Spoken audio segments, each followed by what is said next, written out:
C'est parti pour une nouvelle FAQ du Kirby. Tu écoutes du métal, écoutes-tu du core, grindcore, hardcore, deathcore? Je ne possède pas beaucoup d'albums en ce qui concerne le core dans le milieu du métal, mais par contre ce que je peux te dire c'est qu'en concert, que ce soit du hardcore, du grindcore, eh bien ça envoie du pâté, c'est excellent. Vas-tu reprendre les Kirby Play fois n'importe quoi? Ou le départ de Vince t'a bien fait... Non, t'as fait perdre toute envie. C'est vrai que ça m'a bien fait chier le départ de Vince puisqu'il faisait partie de l'équipe Kirby Play x4, c'est comme si un groupe de musique perdait un membre de leur groupe. Bon, on a trouvé un remplaçant temporaire. Normalement le prochain Kirby Play x4 sera prévu pour ce week-end, s'il n'y a pas de lézard, sinon ce sera pour début de la semaine prochaine. De toute façon je vous préviendrai si le tournage du prochain Kirby Play x4 aura été bien fait. Après non, ça m'a pas fait perdre envie, mais il faut dire que faire des Kirby Play, je pense au Kirby Play x4 frères, bah c'est compliqué puisqu'on a chacun notre vie personnelle. Moi, mon grand frère et mon frère jumeau, on a chacun notre travail, donc on a des horaires différents.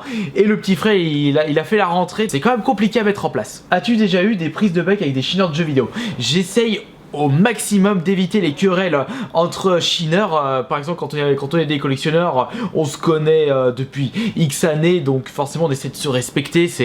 Pour moi c'est premier arrivé premier servi, on passe à autre chose, c'est pas grave, on essaiera de trouver d'autres affaires. Mais il m'est arrivé déjà de prendre le chou avec des chineurs de jeux vidéo, mais à 100% c'était tous des revendeurs de jeux vidéo. Est-ce que tu t'abonnes à des magazines de jeux vidéo ou tu l'as déjà fait avant? Pour le peu de magazines que j'achetais à l'époque, c'est-à-dire Nintendo Magazine ou Kidsmania quand j'étais plus jeune, bah je m'abonnais pas, je préférais acheter le magazine dès qu'il sortait en kiosque. Tu dessines depuis quand? J'ai vu ton speed drawing. Bah je dessinais, puisque j'ai bien dit je dessinais, puisque maintenant j'ai vraiment plus le temps de dessiner. Je m'étais vraiment mis en 2005 ou 2004. Oui, je crois 2005-2004. Et du coup ça fait depuis 2010 que j'ai arrêté les dessins pour me consacrer à fond dans mon YouTube. Pourquoi achètes-tu des jeux d'occasion au lieu des jeux neufs? Je parle pour Xbox 360 et PS3. Bah tout simplement parce que les jeux neufs, ça coûte cher. En occasion, on peut les trouver beaucoup moins cher, je veux dire. Et surtout dans les vides-greniers, les gens ils ont pas l'habitude de vendre des jeux neufs. Ils vendent des jeux auxquels ils ont terminé. Et donc du coup, même dans les caches, donc c'est normal que je trouve que j'achète beaucoup moins de jeux neufs que de jeux d'occasion. Les seules fois où j'achète des jeux neufs, c'est en solde. Mais en solde, il y a pas tout. As-tu la console de bourgeois Neo Geo? Non, je n'ai ni la Neo Geo ni la version CD. D'ailleurs, j'en ai même pas vu l'existence dans tous les vidéos que j'ai pu faire depuis 10 ans. Quand tu joues, tu restes longtemps ou tu y restes 10 minutes? En moyenne, 30 minutes minimum. Vas-tu continuer les Kirby Play malgré le fait qu'ils font moins de vues que toutes tes vidéos? Bien sûr, puisque déjà j'aime bien faire quelques Kirby Play et surtout j'aime vous faire découvrir des jeux que vous ne voyez pas souvent sur YouTube. Par exemple les sauts. Pourquoi tu achètes des Léa Passion? Je préfère bien rappeler à toutes les personnes qui regardent cette vidéo ou qui ont des mauvaises idées ou une mauvaise image de ma collection de jeux vidéo. Le dernier Léa Passion que j'ai acheté datait de 2012 et quand j'avais acheté des Léa Passion c'était pour cette vidéo, ma collection Léa Passion. Depuis la sortie de cette vidéo, de toute façon vous verrez la date exacte de la vidéo parce que je l'ai pas en tête, et bien j'ai arrêté d'acheter des Léa Passion et surtout j'ai tout revendu, tout ce que j'avais accumulé pour cette vidéo troll. Salut Kirby, comment vas-tu? Ça va bien. Je voulais savoir que penses-tu de la critique de Twitch diffusée dans le grand journal? Bah ils pensent ce qu'ils veulent, c'est leur avis, c'est leur opinion. Moi j'ai plutôt été choqué de l'air hautain de la journaliste. On s'est dit mais putain, moi j'avais envie de lui foutre de tarte dans sa tête. Vu comment elle parlait, comme si elle connaissait le milieu Twitch alors qu'elle connaissait rien du tout. Donc moi j'ai pas aimé son air hautain. Norman ou Cyprien? Déjà il s'appelle comment ce gars?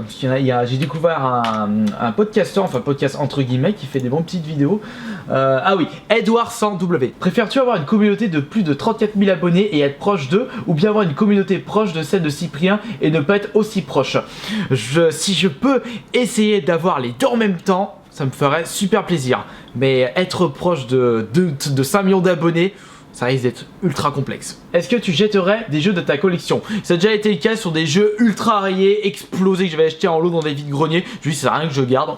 Poubelle. Pourquoi tu es aussi charismatique à chaque vidéo? Tu n'es jamais de mauvaise humeur? Non, parce qu'il existe une recette hyper simple que je pratique tous les matins.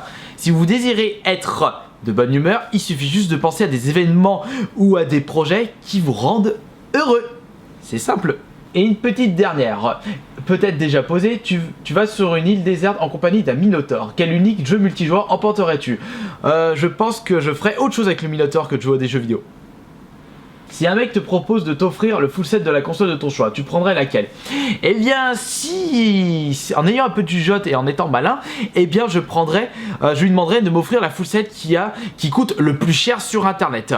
Puisque, vous savez, tu sais, je ferais quoi? Bah, je vendrais plein de titres que je voudrais pas, et avec ça, je m'achèterais des titres qui sont sortis sur d'autres consoles. Puisque moi, mon objectif n'est pas de faire des full sets de mes consoles. Ton expression de visage lorsque tu trouves le jeu que tu cherches pour pas cher. Salut Kirby, salut! Il y a des gens qui t'ont reconnu dans la rue. Dans la rue, non, mais dans des magasins spécialisés jeux vidéo, oui. D'ailleurs, c'est comme ça que j'ai rencontré Kalash, c'était dans un Easy Cash. Comment as-tu eu l'idée de faire tes défis pimentés?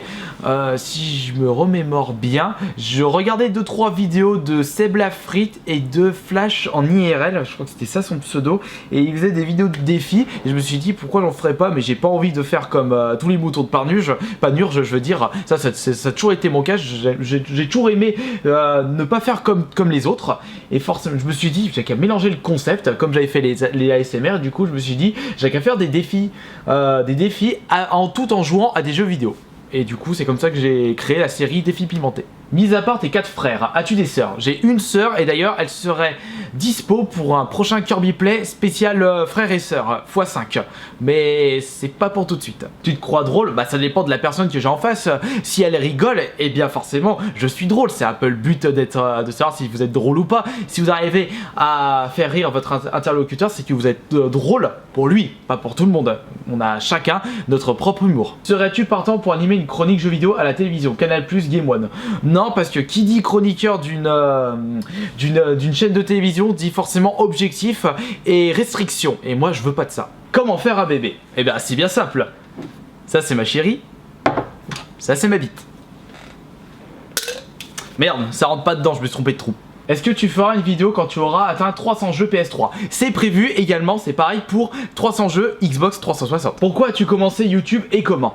Eh bien j'avais commencé début 2008, c'était à la base des vidéos de reportage de tournois de jeux vidéo. Et depuis le temps, bah, j'ai créé plein de séries de concepts. Est-ce que tu te trouves ridicule dans ta prestation d'incroyable talent? Bah c'était le but. Yo, que penses-tu des jeux qui parlent de toi positivement, de ta passion, que ce soit des youtubeurs tels que Valek, Benzaï, Franck Ivoirien, GT Gabi, Gilwell ou des gens du métier comme Dr Lacave? Merci à toi, j'aime beaucoup tes vidéos. Merci Max.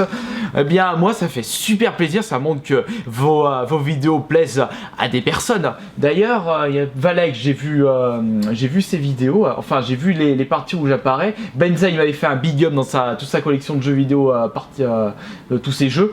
Franck Ivoirien il avait fait une parodie de Brocante Game. GT Gabi, bon bah je le connais personnellement donc c'est un peu normal. Gilles j'en ai fait une interview. Et les gens du métier, Dr Lacave, j'ai jamais vu de vidéo où il parlait positivement de moi. Si tu pouvais m'envoyer un lien de la vidéo en question, ce serait top. Et voilà, comme d'habitude, c'est terminé pour la FAQ du Kirby numéro je ne sais plus combien. Comme d'habitude, bah, je préviens personne quand je décide de faire une FAQ, mais je récupère les questions via Facebook. Donc si vous désirez me poser des questions, bah, vous attendez le bon moment, c'est-à-dire quand je poste un message sur mon mur comme quoi posez vos questions pour la prochaine FAQ, ça reste à peu près 2-3 jours, mais pour ça vous abonner à mon mur Facebook pour être au courant d'une prochaine FAQ, comme d'habitude. Allez, je vous dis à la prochaine.